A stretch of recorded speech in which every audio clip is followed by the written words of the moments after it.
Professor Michel aqui, começando mais uma videoaula. Na aula de hoje, nós vamos aprender um pouquinho sobre matemática. Então, pegue seus materiais, sente-se lugar confortável, que a nossa aula de hoje, nossas atividades, já vão começar. Mas antes disso, que tal a gente lembrar de se inscrever no canal, de clicar no gostei e, é claro, também de deixar aqui o seu comentário sobre esse vídeo. Vamos lá? Ok, então vamos ver aqui a nossa aula de matemática de hoje. O que é que nós teremos nessa aula? Hoje a gente vai trabalhar um pouquinho com a questão de grandezas e medidas, medida de comprimento. Vamos ver ali também um pouquinho sobre as tabelas e os gráficos, ok?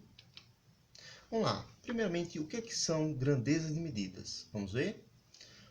Uma grandeza pode ser entendida por tudo aquilo que pode ser medido e geram informações numéricas. Então, nós temos vários tipos de grandeza, que a gente vai ver daqui a pouquinho, tá certo? Tudo que a gente mede e tem informações, se isso gera informações numéricas, certo? Registradas ali através dos números, a gente pode classificar como grandezas de medidas. As chamadas grandezas fundamentais são aquelas definidas exclusivamente por meio de um padrão, que é estabelecido pelo Sistema Internacional de Unidades. Nós temos aí, por exemplo, o caso de medidas que não estão dentro do chamado SI, certo? Que é o Sistema Internacional de Unidades, que são utilizadas para medir certas coisas, como por exemplo, antigamente, tá certo? Para fazer a medição ali do comprimento de terras, por exemplo, o pessoal utilizava os nós ou até mesmo a palma, tá certo? Para fazer as medições. Essas aí são medições que não são consideradas padronizadas, elas não são consideradas oficiais. Por quê? A minha mão, certo, vai ser diferente da mão, por exemplo, de uma criança de 2 anos de idade, ou então alguém maior, tá certo? O tamanho aqui da mão, do pé, do braço, certo? Vai aí variar de pessoa para pessoa. E por isso a gente não consegue estabelecer um padrão no caso dessas medidas, tá bom? Então vamos ver aqui algumas medidas que nós temos, certo? Entre as várias que existem aí, que são padronizadas. Vamos lá? Vamos lá. Com relação à questão do comprimento, tá certo? Eu falei aqui da questão de medida não padronizada, que foi o caso da mão, né? Temos aí também o uso do braço ou do passo como uma medida não padronizada. Qual seria a medida padronizada, a medida padrão? Que em qualquer canto que você for do mundo, certo? Aquela medida é utilizada para medir os comprimentos. A medida nesse caso, turminha, se chama metro, ok? É a unidade básica para medir ali o comprimento. E qual é o símbolo que representa essa unidade de medida? É a letra M minúscula, ok? Beleza, mas existem outras medidas padronizadas também, fora aí para o comprimento? Temos. Temos aí, por exemplo, o caso para medir o peso, tá certo? Ou melhor, para medir a massa de algum objeto. Não confunda aí a questão de peso e massa, tá certo? A gente fala geralmente peso, fulano tem tantos quilos ali, pesa tantos quilos. Na verdade, a gente está se referindo à massa, tá certo? A massa é a constituição lá da pessoa. Para a gente poder ali fazer justamente a medição da massa, certo? Que o que a gente chama de peso, a gente vai utilizar a unidade de medida chamada de quilograma ou simplesmente o quilo, tá certo? E qual é o símbolo dessa unidade? O símbolo é a letra K maiúscula seguida de um G minúsculo, tá certo? Beleza?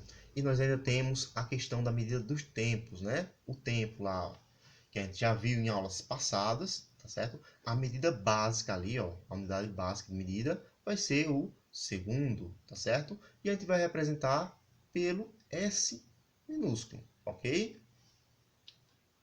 Vamos lá. Quais são as medidas de comprimentos que nós temos? Vamos ver?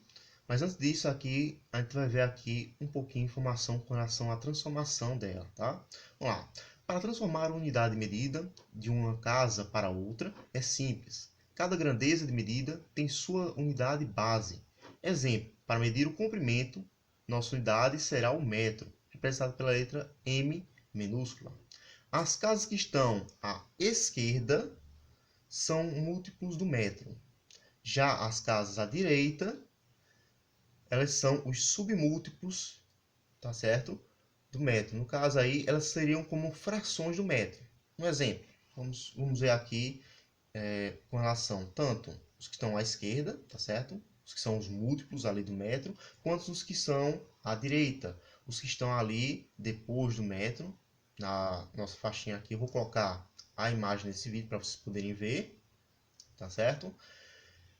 E a questão é justamente delas serem frações desse metro. Vamos lá. Nós temos aqui, ó, do lado esquerdo, começando do lado esquerdo para o direito. Nós temos o quilômetro, tá certo? Que é um múltiplo lá do metro. 1 quilômetro ali, ó, ele vale justamente 1000 metros. Nós temos ali também o hectômetro, que vale 100 metros. Nós temos o decâmetro, que vale 10 metros. O metro, que vale, claro, 1 metro, né? Nós temos o decímetro, que já é a parte da divisão ali, ó, que vale uma parte de 10, certo? Uma fração ali, ó, uma parte de 10. Nós temos o centímetro, que equivale a uma parte de 100, certo? Se a gente dividisse lá o metro em 100 partezinhas, cada centímetro equivale a uma parte dessas 100, ok? E nós temos também o milímetro, que é uma parte de 1000, certo? Então, imagine lá, eu dividi um metro, certo? Em 1000 partezinhas. Eu tenho ali, no caso, 1 milímetro, certo? Para cada metro que foi transformado ali, ok? Entendido aí? Beleza, então vamos seguindo. Vamos lá. Como transformar as medidas de uma casa para outra? Quando transformam de uma unidade maior para uma menor, basta multiplicar por 10. O sentido das casas será da esquerda para a direita, já que quando vamos transformar unidades menores para as maiores, multiplicamos por 10. Ou seja, aqui no sentido da direita para a esquerda. Se for da direita para a esquerda, certo? Da direita para a esquerda, a gente vai justamente dividir, desculpe. Se for da esquerda para a direita, que a gente vai multiplicar, tá certo? Vou colocar aqui a imagem para vocês darem uma olhadinha com relação a essa informação, tá certo? É importante que vocês anotem essas imagens que eu estou colocando aqui no vídeo, para que vocês depois possam revisar esse conteúdo, principalmente para fazer tanto as atividades que eu vou passar aqui nessa aula de hoje, tá certo? Quanto outras aulas futuras também, tá bom? Esse conhecimentozinho aí é útil tanto para a questão de você saber a medição ali, transformar metros em, por exemplo, centímetros, ou até mesmo outras unidades de medidas também. Vamos lá, seguindo aqui, tá certo? A gente já passou ali com a questão da grandeza de medida. Vamos ver aqui um pouquinho agora com relação à questão das estimativas, ok? Vamos lá, o que é estimativa? Trata-se de uma avaliação aproximada, ou seja, um chute aproximado. Vamos ver aqui um exemplo. Júlio tem entre 10 a 12 anos. Okay? Então eu posso chutar ali que a idade dele seria mais ou menos ali uns 11 anos, certo? Eu chutei, eu dei uma medida aproximada, okay? De quantos anos ele vai ter, certo? Beleza, vamos seguindo. E agora a gente vai entrar aqui numa partezinha que é a questão dos gráficos. Como é que a gente lê o gráfico? Vamos lá? Os gráficos são representações que facilitam a análise de dados, os quais costumam ser dispostos em tabelas quando se realiza pesquisas estatísticas, tá bom? Então aí os gráficos nós podemos representar de várias formas diferentes. Nós temos aí o gráfico de barras, que a gente geralmente usa. Nós temos os gráficos de coluna, certo? O gráfico de barra geralmente são ali na horizontal. O gráfico de coluna é geralmente na vertical. Nós temos também aí o gráfico chamado gráfico de área ou gráfico de pizza. Temos ali o gráfico de linha, tá certo? E muitos outros aí que a gente pode estar utilizando, ok? Pronto, minha. Agora eu vou passar aqui um momento, tá certo? Para que vocês façam aí justamente o exercício. Eu vou fazer a leitura do exercício aqui e vou postar a imagem para que vocês possam acompanhar, beleza? Ok. Turminha, por hoje, nossa videoaula está encerrando, tá certo? Se você ainda não clicou no gostei no vídeo, lembre-se de clicar aqui, tá bom? Se você ainda não é inscrito, se inscreva no canal para poder acompanhar as nossas aulas. Lembre-se, clique lá no sininho para você ativar as notificações e ficar informado de quando eu postar aqui uma videoaula nova, tá bom? Muito obrigado por tudo, um abraço forte e até a próxima aula.